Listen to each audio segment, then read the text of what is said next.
أحبابي وإخوتي الكرام، موضوع المنشور هو كيف يتوب الإمام الأشعري لمذهب الوهابية المجسمة الذين يقولون عن أنفسهم بالسلفية، وهو دين ما ظهر إلا قبل 200 سنة، يعني بعد موت الأشعري ب800 سنة. كيف يتوب لمذهب ودين غير موجود؟ طبعا هذا هو موضوع منشوري. هذا طبعا كنت سلفيا يعني أو متأثر بالسلفية الوهابية، ولله الحمد والمنة قد تبت من هذا الفكر الضال المضل. طبعا هذا المذهب السلفي غير موجود اصلا، لا محمد بن عبد الوهاب اطلقه على نفسه، لانه في كتبه كان يطلق على نفسه بالاسلام، الاسلام الصحيح ونحن المسلمون، يعني لم يكن يعترف اصلا، لم يتحزب، يعني هو يعتبر نفسه الاسلام ككل، ومن خالفه فهو غير مسلم كافر. فبالمختصر المفيد والمفيد جدا، كيف يتوب الاشعري؟ طبعا هذه الشبهه آلاف المرات يرددها السلفية وأفراخهم.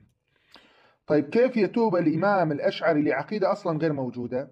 نعم، الأشعري تاب من الاعتزال ودخل في مذهب الإمام أحمد بن حنبل مباشرة، ومع الأسف لقد دخل في مذهب الإمام أحمد بن حنبل الكثير من الكذب والتزوير والتدليس.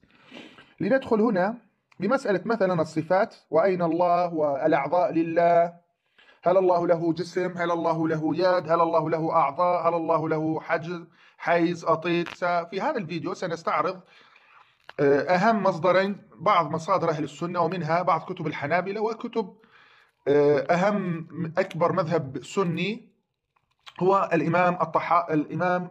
الإمام أبو حنيفة وعقيدته المتمثلة بالطحاوية. الآن لندخل هنا في قلايد العقيان لابن حمدان. طبعا هذا 20 عالم كبار مراجع الحنابلة جمعت واطلعوا على هذا المتن وقالوا أنه هذا هو المذهب الإمام أحمد بن حنبل رحمة الله عليه. ماذا؟ تكفير المجسمة التي عليها السلفية الآن، حكم من أثبت لله المكان. طبعا لا يوجد سلفي الآن لا يقول أين الله، وهل الله له حجم، وهل الله له حيز، وعندهم أصلا كتاب الحد، إثبات للحد لله للدشت والعياذ بالله.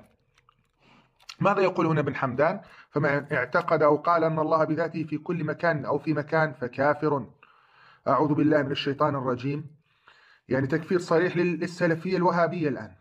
بل يجب الجزم بأنه سبحانه وتعالى بائن من خلقه، فالله تعالى كان ولا مكان ثم خلق المكان وهو كما كان قبل خلق المكان. طيب هل السلفية الآن يعتقدون بهذه العقيدة؟ والله لو قلت لهم أن الله ليس في مكان وبأنه بائن من خلقه لكفروك وقتلوك، ولا يعرف بالحواس ولا يقاس بالناس ولا مدخل في ذاته وصفاته وافعاله للقياس.